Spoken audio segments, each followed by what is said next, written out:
That was wild. I was put on a boat, and not like a boat that somebody like me who's unfamiliar with rowing would think of, but it was like this flat platform with a motor on it, and I was like holding a camera on it. One of the camera people did not show up, so originally I was just supposed to be on the side with my camera on a tripod, just filming the boats as they cross the finish line, but that guy didn't show up, so he was like, you can move on to the boat. I had no idea what I was doing, but I also think that the other people didn't either. This was the first rowing competition of the season, so I think a lot of us were in the same boat. So we had these, like, they kept calling them super suits or just suits, and it looked like firefighter uniforms. So I got in one of those, which was ugly but kind of cool to wear. This was crazy because, like, one, you're working with real talent who is broadcasting to ESPN Plus and that streaming service. So I'm like standing there like rocking on the boat that has no like sides to the boat. It's just a platform. And I'm like holding it, but the control room is like all the way in the Case Center, and I have my like headphones on through like the Unity app, and so I'm holding the camera. Meanwhile, there's like wires wrapped to the headphones that the talent is wearing so that their audio can get streamed back to the control room and to get broadcasted. They're giving me so many directions. They're like, turn this way, film this way, but the wires are like 3 feet long because the boat's tiny, and so I can't really like turn. And then he's yelling at me because my shot is like up in the air, but like I'm live because I'm the only camera on him. Basically, I just didn't know how a rowing broadcast worked, and I didn't realize that like we'd be following the whole boat as they rowed down, which was really cool to see also. I think it was 1,000 kilometers, that might be so wrong. Halfway through, a second kid joined me, the kid who was late. His camera died, my transmitter died, so we had to like cut it short, tell the talent to wrap it up while we were still like live, which was so funny, so like interesting. That was a really high pressure situation compared to filming the women's ice hockey where you're in more of like a contained environment. It was just awesome. I'm happy I got to experience that. I'm happy I signed up to do that, even though I was kind of nervous about signing up at the beginning. And I generally think that's something that I'm never going to forget. Like, that was so cool. So I'll just leave it at that. If you guys liked that footage, I couldn't get a lot because when I was on the boat, I had to like focus on holding the really expensive camera. It's about 10:30. I gotta go to my class. I haven't done my figure assignment, finished it yet, but I'm working on it. It's 40 degrees here and rainy. So 1, my umbrella.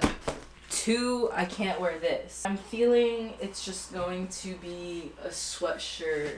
Oh, sweatshirt kind of day. I think so. Okay, and I have these gray Dickies that I love so much. I literally got them from an outdoor market in the Fenway area, like literally 5 minutes where I live, for I think $20. There's a ton of great outdoor markets in Boston, which is where I got this from this weekend. I went to the Brighton Bazaar and saw a lot of cool things. Definitely a little overpriced. It's gonna be pricier than like you going out and thrifting by yourself, but it's cool because like these people find you the cool things and then you just get to like look through all cool things and pick out what you want. I only left with this because after I found this and like struck a deal with him, I was like, okay, I'm fine, I can leave now. Time to go to class.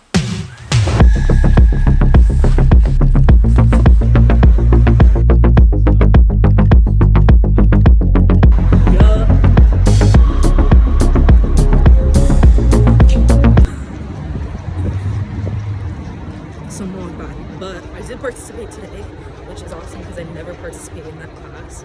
So something stupid, small, minute, almost, borderline unimportant, but it's okay.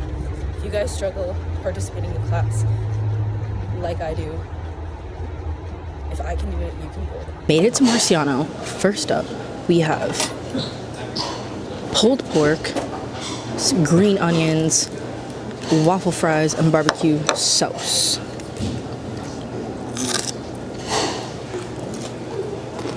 Oh my god. And barbecue sauce. Crazy on the fries. Look at this pulled pork. That's delicious too, bro. Damn, I'm kind of eating crazy, but I haven't had breakfast. So I usually come to Marciano in between classes and my BU job. But I also work completely online as a tutor at my old college, so I'm gonna sit here for 3 hours, sign on, and do homework, eat, listen to some podcasts in between. Just got a salad with greens, mushrooms, onions, beets, chickpeas, oil, and balsamic. While I wait, I'm going to be reading Crying in H Mart by Michelle Zauner. I'm reading this for the HAPA Book Club, which is the Half Asian People's Association, which I joined this semester because I didn't even know that it was a thing last semester. I saw it at this semester's Splash event, which is BU's club fair. I'm going to continue reading this right now and take some notes to prepare for a discussion that we're going to have later at the Howard Thurman Center.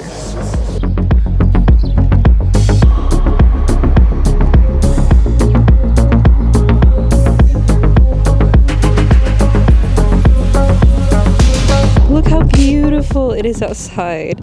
So this is the place that I went to.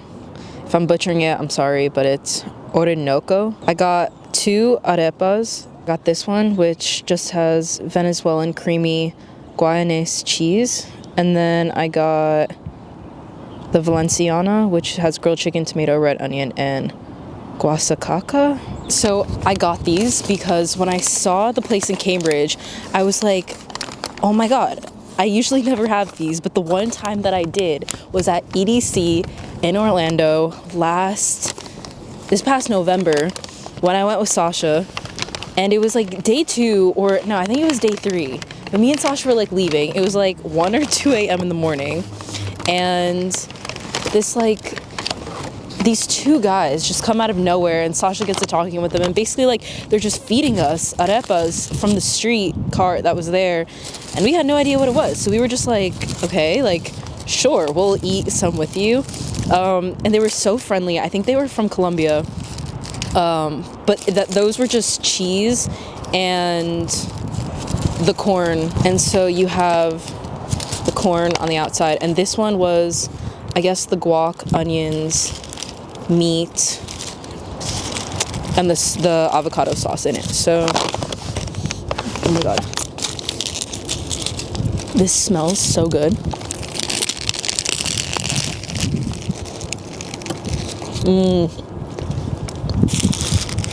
Oh my god.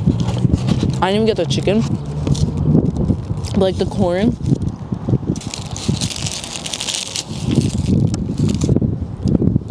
It's so good. Avocado. Amazing. I love red onions. Woo. It did come with the sauce, which I'm not sure what it is. But we'll try it. That's what it looks like.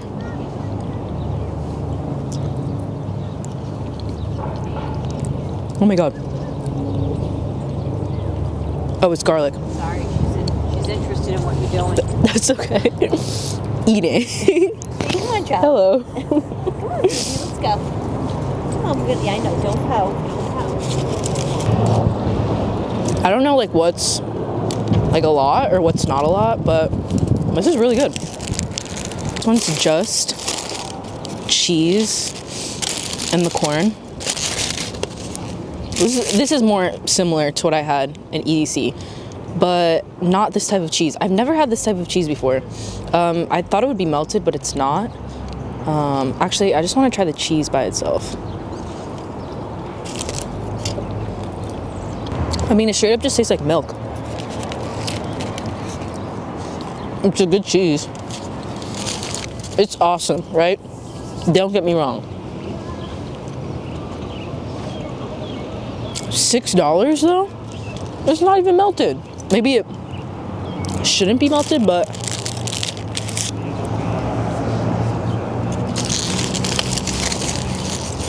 I think what I'm getting at is that like the EDC ones were better. Maybe it's because the memory's attached to it, but still pretty good. I would come back again to like try other flavors.